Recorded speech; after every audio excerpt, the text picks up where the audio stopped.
मागच्या काही दिवसांपासून राज्यासह देशामध्ये कोरोनाचे रुग्ण वाढत आहेत आणि त्यातच आता नवीन व्हेरिएंटचे सुद्धा जे रुग्ण आहेत ते महाराष्ट्रामध्ये मिळालेले आहेत। या सगळ्या संदर्भात आपण माहिती घेऊयात। माझ्यासोबत केंद्रीय आरोग्य राज्यमंत्री आहेत। ताई, आपल्याकडनं काही राज्यांना गाईडलाईन्स दिलेल्या आहेत किंवा काही आदेश देण्यात आलेले आहेत या सगळ्या संदर्भात प्रिकॉशन घेण्यासाठी? हो, आपण जसं म्हणालात ह्या केसेस वाढता आहेत, परंतु घाबरून जाण्याचं कारण नाही आहे। JN.1 हा सब व्हेरियंट आहे ओमिक्रॉनचा आणि त्याची लक्षणं जरी कमी असली तरी काळजी मात्र घेण्याची गरज आहे। आणि त्यासाठी दिल्लीमध्ये केंद्रीय मंत्री डॉक्टर मनसुख मांडवियाजी यांनी सर्व राज्यांच्या आरोग्यमंत्र्यांबरोबर VCद्वारे मीटिंगही घेतली। सर्व राज्यांना आदेश दिले आहेत, त्या राज्याने टेस्टिंग वाढवायचे आहे, जिनोम सिक्वेन्सिंग करून घ्यायचं आहे। त्याचबरोबर जिल्ह्यामध्ये व्यवस्था आहे की नाही, मग ती मॅनेजमेंट आहे की नाही, ICU बेड असतील, ऑक्सिजनचा पुरवठा असेल किंवा मेडिसिन्स असतील, या बाबतीत सतर्कतेच्या सूचनाही देण्यात आलेल्या आहे आणि त्यानुसार प्रत्येक राज्यांकडनं अपडेटही होत आहे। आज आम्ही जेव्हा रिव्ह्यू घेतला मागच्या आठवड्यात, तेव्हा केरळ असेल, कर्नाटक आहे, तमिळनाडू आहे, महाराष्ट्र, गोवा या ठिकाणच्या केसेस मिळून पूर्ण भारतात जवळपास 3,500 ते 4,000च्या केसेस होत्या आणि त्यामध्येही फक्त केरळातच 2700 ते 2800 नंबर होते। या दृष्टीने तिथेही अलर्टच्या सूचना दिल्या आणि प्रत्येक राज्याला काळजी घेण्याचा निर्देश दिले आहेत। तिथे मास्क सक्ती किंवा अजून काही अशा पद्धतीचे निर्णय घेण्यात येईल हे जर आमचे कोरोनाचे रुग्ण वाढले तर? नाही, अजून तरी तशी काही आवश्यकता नाही आहे, घाबरून जाण्याचं कारण नाही आहे। परंतु आम्ही म्हणतो की सिनियर असतील, कोणाची ट्रीटमेंट चालू असेल, कॅन्सरसारखे आजारांवरची असेल किंवा इतर आजार, इम्युनिटी जिथे सप्रेस झालेली आहे असे काही पेशंट असतील तर त्यांनी मात्र विशेष काळजी घेण्याची गरज आहे। आणि लक्षणं जरी थोडीफार प्रमाणात आढळली तर सुविधा केलेल्या आहेत, टेस्टिंगच्या सुविधा आहेत, डॉक्टरांकडे जाऊन आपण तपासणी करून त्या करून घ्याव्यात अशा सूचनाही देण्यात आलेल्या आहेत। कांद्यासंदर्भात एक प्रश्न आहे। मागच्या काही दिवसांपासून कांद्याचे दर मोठ्या प्रमाणात खाली घसरत आहेत। एक प्रमुख मागणी आहे कांदा उत्पादक शेतकऱ्यांचं, जो निर्यात बंदी आहे तो काढावं आणि त्या संदर्भात मुख्यमंत्री आणि जे उपमुख्यमंत्रीसुद्धा या आठवड्यात दिल्लीला जातील अशा पद्धतीचं माहिती मिळते आहे। आपल्याकडनं काही प्रयत्न केले जात आहेत? हो, नक्कीच। आपण ज्या दिवशी ही निर्यात बंदी झाली त्याच दिवशी मी देखील केंद्रीय मंत्री पियुष गोयल यांची पण भेट घेतली होती।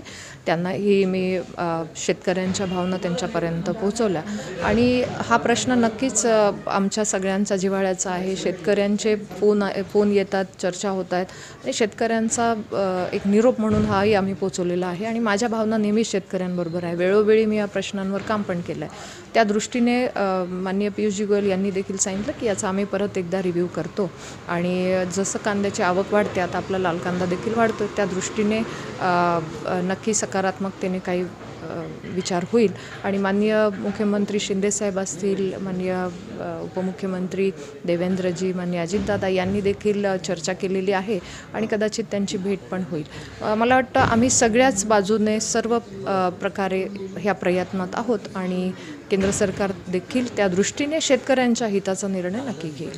ताई, कांदा उत्पादकांमध्ये रोष मोठ्या प्रमाणात आहे। विकसित भारतचा जो आता एक रथ फिरतोय, ते रथसुद्धा आपल्या मतदारसंघात मुळात लोकांनी अडवलेला आहे, कांद्याच्या बाबतीत रोष व्यक्त केलेला आहे। लवकरात लवकर ही निर्यात बंदी जे उठवावी, खरं तर त्यासाठी काही प्रयत्न? त्यासाठी नक्कीच निर्यात बंदी उठवावी म्हणून प्रयत्न पण चालू आहेत, पत्र देखील दिलेलं आहे, चर्चा देखील चालू आहे। परंतु मी एवढंच म्हणेल की आपल्या माध्यमातून मी विनंती करेल की हा जो रथ आहे हा काही भारतीय जनता पार्टीचा रथ नाही आहे, हा आहे केंद्रीय राज्याच्या योजना पोहोचवण्याचा आणि प्रत्येक सरकारचं काम असतं की त्या योजना पोहोचल्या पाहिजेत। कधीकधी एखादी गावातली व्यक्ती ऑफिसपर्यंत नाही पोहोचत, तर आज ह्या माध्यमातून मी एवढंच म्हणेल की हा रथ पोहोचतो आहे गावोगावी, की ज्यांना माहिती नाही आहे त्यांच्यासाठी फॉर्म घेणं असेल, एखाद्या घरकुलाचा फॉर्म भरणं असेल, जसं आयुष्यमान कार्ड मिळतं 5 लाखापर्यंतचं ते कार्ड घेणं असेल, तर ह्या सुविधा देण्यासाठी हा रथ जातो आहे की गुड गव्हर्नन्स, ईज ऑफ डुईंगमध्ये आपण विचार करतो त्यासाठीचा हा रथ आहे। मला वाटतं शेतकऱ्यांनी याच्यामध्ये रोष नक्की कांद्याच्या प्रश्नाबाबत व्यक्त केला, परंतु त्यांचा काही त्या योजनांना किंवा याला विरोध नाही आहे। त्यांनी सांगितलं की आम्ही या योजनांसाठी नक्की सकारात्मक आहोत, परंतु हा त्यांचा रोषचा भाग असू शकतो, ही लोकशाही आहे, आम्ही त्या बाबतीत विचार करत आहोत, परंतु हा कुठल्याही पक्षाचा हा रथ नाही। माझी विनंती आहे की जे ज्यांच्यासाठी ज्या अंत्योदयच्या दृष्टिकोनातून हा रथ जातो आहे त्यांच्यापर्यंत योजना पोहोचवण्यासाठीचा हा रथ आहे. आणि शेतकऱ्यांच्या प्रश्नावर आम्ही देखील त्यांच्याबरोबर आहोत आणि आम्ही देखील वेळोवेळी केंद्र सरकारकडे पाठपुरावा करत आहोत आणि मंत्री महोदयांशी बोलणे झाले. खूप खूप धन्यवाद आमच्याशी बोलल्याबद्दल. हे होते केंद्रीय राज्यमंत्री. जे कोरोनाचे रुग्ण एकूणच वाढत आहेत त्या संदर्भात राज्यांना गाईडलाईन्स दिलेल्या आहेत, आदेशित केलेल्या आहेत प्रिकॉशन घेण्यासाठी. अशा पद्धतीची त्यांनी प्रतिक्रिया दिलेली आहे आणि त्याच पद्धतीने कांद्याच्या प्रश्नावर देखील दिल्लीत चर्चा करून यात कांद्याच्या प्रश्नावरती मार्ग काढून असंही आश्वासन त्यांनी कांदा उत्पादकांना दिल्याचं पाहायला मिळालं. किरण गोटू, जय महाराष्ट्र न्यूज, नाशिक.